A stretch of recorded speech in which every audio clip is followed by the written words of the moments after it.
info lingala mbote Nabino bisika nyos tubozwa mitika eteto fungola yango pona kotal sabino que le 15 septembre des sessions ya mois de septembre ezo fungwa makuna na sena info lingala ameki kolobela ba matière oyo ekozala traité bolanda la détail nango elongo na héritier mapindimi. Session parlementaire ya septembre kuna na chambre haute ya parlement ezali kofungwama mercredi 15 septembre 2021. Bosimba kendenge mobeko ya mboka ezali koloba na article 115 ya constitution. Honorable rapporteur Michel Kanimbu ya Sénat ye a conviaki ba honorable sénateur pe ba invité ya ndenge na ndenge na ouverture solennelle oyo ekosalema na salle de conférence internationale. Bosimba ke session ya mois septembre ekozala session moko mingi penza budgétaire, session oyo bakoyeba na ko adopter projet de loi de finances et réduction des comptes exercice 2022. Bako adopter projet de loi de finances exercice 2022. Pe bako débattre loi ya réduction des comptes pour exercice 2021. Yango ekozala mingi penza élaboré na gouvernement ya ba warrior oyo ekambami na numéro 1 Jean-Michel Sama Lukonde Kenge oyo bako présenter yango. En dehors ya wana bosimba ke ba honorable sénateur bako examiner pe makambu ya ndenge na ndenge mingi penza ba arriéré législative oyo bazana yango jusque là na mesa oyo ezali nanu traité te. Boye session ya septembre ezali session ordinaire ya suka pour na clôturer année 2021 et cause la session moko riche en couleurs. En dehors ya projet de loi de finances ou e cause la débattu makambu ya ndenge na ndenge pe e cause la kuna na ngambu ya Sénat pour na clôturer année 2021. Nangambo ya Assemblée nationale pe kuna mercredi 15 septembre nde misala ekofungwama à part ndenge eza session budgétaire kasi makambo ebele ekozala traité. Pas détail encore une fois de plus hérité mapindemi. Mercredi 15 septembre nde ekozala rentrée parlementaire na niveau ya Assemblée nationale. Bosimba Kenasima ya quelques mois ya vacances, ba honorable député, malgré bazalaki toujours disponible pour na proroger état de siège na province ya Ituri pe na province ya Nord Kivu, rentrée effectivement dite et kozala bongo, mercredi 15 septembre, séance moko solennelle et kozala organisée pe dirigée na bokambeme ya président Christophe Mbosonko Diampwanga. Bosimba ke pour na session ya mois de septembre, ezali session moko ya ba enjeu de taille, en dehors ya kozala session budgétaire, bate gouvernement na bokambeme ya premier ministre Jean-Michel Sama Lukonde Kenge bako profiter na session ya mois ya septembre pour na ko déposer projet de loi de finances exercice 2022 enfin que ezala adopté na niveau ya Assemblée nationale. Nyonso wana ezali kotalisa malgré priorité ezali pour na budget kasi ba dossier ya makasi ba dossier moko ekuba oyo ekozala bongo gérer na niveau ya Assemblée nationale ezali mingi pe bato bazali kolobela likambo etali rapport ya commission paritaire mixte oyo etamaka po na kozwa ba candidature oyo eutaki na ngambu ya ba différentes composantes oyo bako diriger bureau ya commission électorale nationale indépendante peu plénière. Likambo oyo etikali na ndengwana pambate jusque la séance plénière ezalaki convoqué te. Natina wana tozali kozela session ya mois de septembre oyo ekolekate po na komona dossier oyo ezala traité. Dossier mususu ya makasi oyo ezali kotangi sabato ezali bongo likambo ya proposition ya loi oyo ezali kolobela nationalité oyo Noël Chani apesaka epai ya honorable Nsingi Pululu andosaki yango pona kozala déposer na niveau ya bureau ya Assemblée nationale. Bato ebele bazali kozela soki bakomona proposition ya loi oyo ekozala na ordre du jour ya session ya mois ya septembre. Bamakambu ezali ebele, bamatière ezali ebele oyo evandi na mesa ya président Christophe Mbosonko Diampwanga ezali kozela ouverture ya session ya mois ya septembre déjà à partir ya mercredi bongo na sima ba groupe parlementaire bakokutana elongo na bureau po na kosala calendrier ya mois ya septembre oyo misu ya bato nyonso ezali kuna po na koyeba eloko nini ekozala traité. Nangama primature bosimba ke premier ministre Jean-Michel Sama Lukonde Kenge ayambaki en audience lundi 13 septembre 2021 délégation ya Union africaine oyo bautaki na mission humanitaire kuna na Goma. Délégation ya Union africaine oyo ekumbamaki epai ya Monsieur Lamine Baali oyo azali représentant ya République arabe Sahara occidentale auprès ya Union africaine pe République fédérale na démocratique ya Éthiopie. Délégation oyo bauti ko effectuer mission moko humanitaire ya solidarité kuna na Goma. Mission yango ezalaki ya komemela bango soutien ya Union africaine na gouvernement na peuple congolais pour na éruption volcanique ya Nyiragongo oyo ekomelaki bango oyo bazalaki accompagné na chef ya gouvernement na nzela ya vice-ministre ya ba affaires étrangères na bango Sami Adubango Awato na kopsilisa na bango masolo na premier ministre liboso ya bapandisango Monsieur Lamine Baali atalisaki ndenge premier ministre ayambaki bango kitoko na ebandeli pe suka ya programme na bango oyo ezalaki constructif na ba résultat moko positif. Tomonaki site ya ba sinistre tozwaki possibilité ya komona bana Goma epai wapi to informaki premier ministre ndenge visite na biso ezalaki na cadre humanitaire ya solidarité pe soutien ya gouvernement na ba peuple congolais oyo bakutanaki na likama ya éruption volcanique ya Nyiragongo. Pour traduire en acte fusion, il y a chef de l'État Félix-Antoine Tshisekedi Tshilombo du jeudi 9 au dimanche 12 septembre, ministre de l'intégration régionale, premier secrétaire général adjoint à Palou, maître Didier Manzenga Mukandu a inauguré qui na territoire ya Masimanimba, hôpital ultramoderne, école, 3 maisons de passage stade, témoin à événement Michael Bristoto. Mosika ya bureau na ye climatisé ya Kinshasa, l'homme de Kisalu Nantoala Kutuba Nanima, ministre de l'intégration régionale et francophonie pe premier secrétaire général adjoint ya parti politique Palou, maître Didier Mazenga Mukanzu, oyo bazobenga mikolo yo mopepe, po aza kokende se kokende. Akitaki mokola jeudi 9 septembre awa na Masamuna, na territoire ya Masimanimba, mingi penda na province ya Kwilu. Ayamba makepa administrateur du territoire na bokomi na ye, azwaki sima na yango ba honneur militaire le même jour akitaki na Kibangu oyo ezali terre natale na ye na secteur ya Bindungi wape pai Didier Mazenga Mukanzu atongi na ba moyenne moko propre s'il vous plaît mo bange na hôpital ultramoderne oyo boza komona baptisé na kombo ya défunt papa na ye hôpital papa Mukanzu Ntiaba Kweno Arthur. Mokola vendredi 10 septembre, nde inauguration nango esalemaki na impact pe idéologie na présence ya gouverneur ya province ya Kwilu, mwana mboka Willy Atundala. Vice na ye pe bato ebele bazalaki wana, sima ya ba discours ebele oyo esalemaki, ye moko initiateur ya hôpital, excellence Didier Mazenga Mukanzu, asalaki discours pona koyebisa bana Kibangu, ke apesi bango cadeau ya hôpital oyo, po esunga kaka bango te, kasi ezala bato ya misika. Nyonso kolandisa ma vision ya mokonzi ya mboka Félix Antoine Tshisekedi Tshilombo ya kobongola social ya ba Congolais. Après yango ruban symbolique katemaki epai ya gouverneur suivi na visite baloko bondi melangai que matériel o eza awa pardon bino moko bolukela yango kombo po eza ya dernier cri ya kosakana te nyonso sous une ambiance forte ya kosakana te pona koyamba cadeau oyo. De la vision du chef de l'État, le peuple d'abord. Ça vient au bénéfice de la population. Voilà. L'important, c'est de leur dire de préserver cet acquis, parce que ça arrive rarement.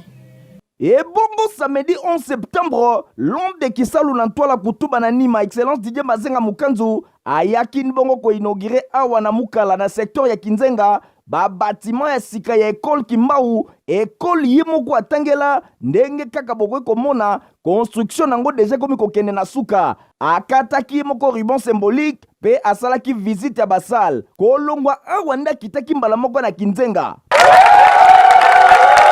Awa ayambamaki kitoko pe asalaki inauguration ya maison de passage boya pre cérémonie na retour na ye tellement bana kifunga bazalaki kozele maboko kofungwama na base ya Palou akitaki pe asololaki na impact ya kosakana te na population oyo batondaki na esengo ya komona excellence Didier Mazenga Mukanzu. Palou Dimanche 12 septembre, Didier Mazenga Mukanzu akitaki na secteur ya Kitoi wape pai population bayambaki na sengo makasi sima ya ba discours pe scénario ya ba maman pona kosenga na excellence Didier Mazenga akotisela bango mai alekaki mbala moko boye na inauguration ya maison de passage mosusu ye moko akataki ribbon symbolique pe asalaki visite lokola momesano kolongwa wana le warrior le plus virevoltant du gouvernement Sama Lukonde akitaki na territoire ya Masimanimba kuna pe asalaki inauguration ya maison de passage oyo bozali komona akataki ribbon symbolique pe asalaki visite kolongwa wana kaka na Masi ayaki makolo korta ti koya kotala mobange na stade oyo boza komona oyo ye moko na bamoyen na ye propre aza kotongela bana ya Masimanimba pelu synthétique kutu deja yango ne boza komona eza na pointe kala mingi te eza kosila. Ah oui, awa nde Didier Mazenga Mukanzu l'homme aux actions à impact visible asukisaki tourné na ye bosimba ketango ba misusu baza kokende kobomba misolo na bango na ba banque na poto Didier Mazenga Mukanzu ye aponi ko servir ekolo ba réalisation nyonso bomone landani yango esalami na misolo na ye moko propre ebimi na libenga na ye. Ah, excellence Didier Mazenga Mukanzu umela tata. Malgré masolo na bango na gouverneur Lamuka à maintenir marche na ye na mokolo ya mercredi 15 septembre ndenge héritier Mapindemi atalisi.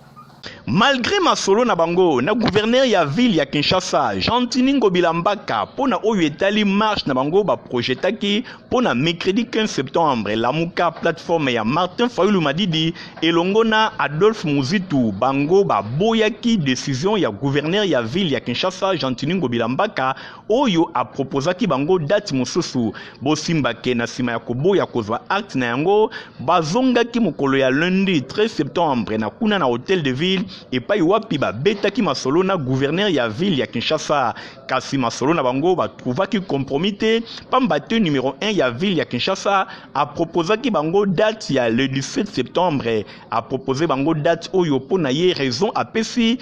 par rapport ya liboso alobaki likambo ya covid kasi raison ya mibale ezali ke lokola ezali rentrée parlementaire bakokoka kotinda ba élément te pona ko sécuriser marche oyo malgré bazali koloba ekozala marche pacifique nzokande na ngambu ya plateforme Lamuka bango batelemaki kaka na décision na bango ya organiser marche le 15 septembre bongo bakani kobanda kuna na changu mingi penza na masina quartier 3 bakoleka Lumumba bakokoma tina palais du peuple et pa wapi bako déposer memo na bango bazali kosenga kaka bazala encadré et pa ya ba élément ya sécurité kasi na ngambo mosusu ba parti mosusu ya union sacrée oyo pe ba projetaki marche le même jour bango balobi ba s'incliner na décision ya gouverneur ya ville ya Kinshasa ya organiser le sous marche le 15 septembre kasi gouverneur a proposaki bango date ya le 21 septembre oyo bakoki ko organiser marche na bango boye basukaki kaka na koyokana te gouverneur a proposé eloko mosusu Lamuka pe a décidé kosala eloko mosusu rendez-vous mercredi 15 septembre pona kotala eloko nini ekosalema.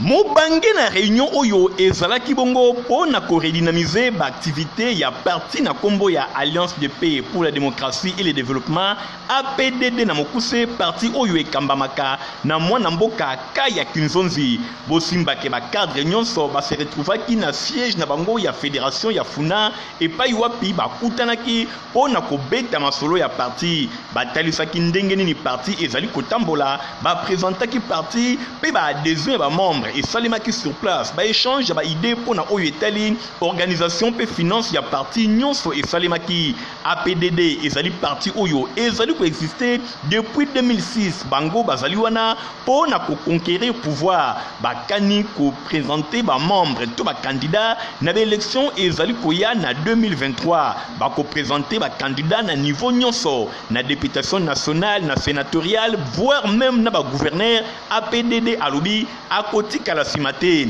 journée oyo ya redynamisation ya parti ezalaki occasion moko riche en couleur pona APDD ayeba na ko projeter ba perspective d'avenir bosimba ke parti oyo ezali installé presque na ba province nyonso ya République démocratique du Congo bazali ko evrer pona ko soutenir mosala ya malamu oyo esengeli esalema bazana projet de société moko ya malonga ndenge numéro 1 na yango Kaya Kinzonzi atalisi na micro ya Info Lingala. message na biso ya lelo eyaki juste ya kosensibiliser bamembre bacadre ya parti epe epermettre biso toplanifier bastratégie mpona mayema azali koya na maponami ya 2023 et aussi toyeba comment ndenge nini tokoki koimplanter parti na baprovince nyonso ya République démocratique du Congo epe na bamboka ya bapaya tocreye aussi ambiance wana ya APDD na mboka ya bapaya. Bosimbake nyonso ebandaki kitoko mpe elekaki na ndenge ya malamu. Réunion oyo ezalaki vraiment mpo na koredynamiser baaktivité ya APDD oyo alobi na 2023 akotikala nsima te na baprovince nyonso esi bazali installé bakosala mosala mpo base retrouver babimisa badepute basénateur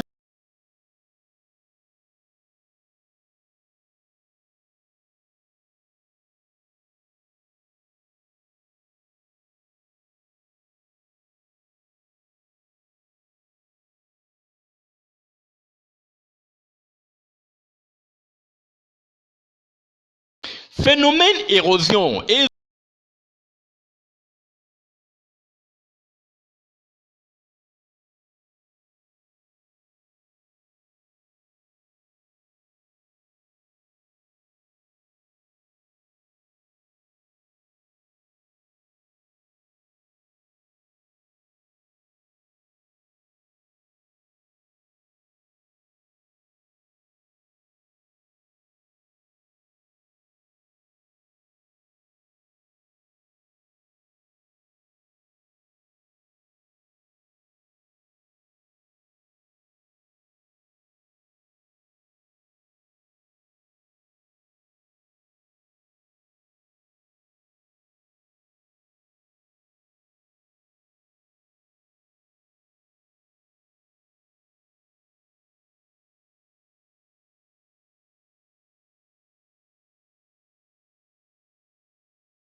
ONG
bandeko nyonso baza na problème ya suki, solution emonani.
Baye nyonso basepelaka na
tokota na sport mpona kosignale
Nassima ya 2 matchs nuls contre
Metelsat azali kwa informe.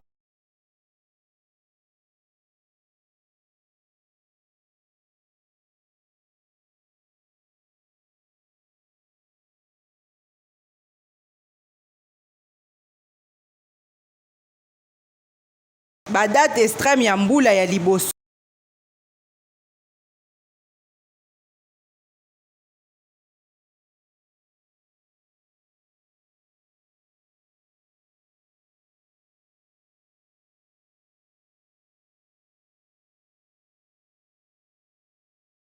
Ya peuple, peuple, merci mingi na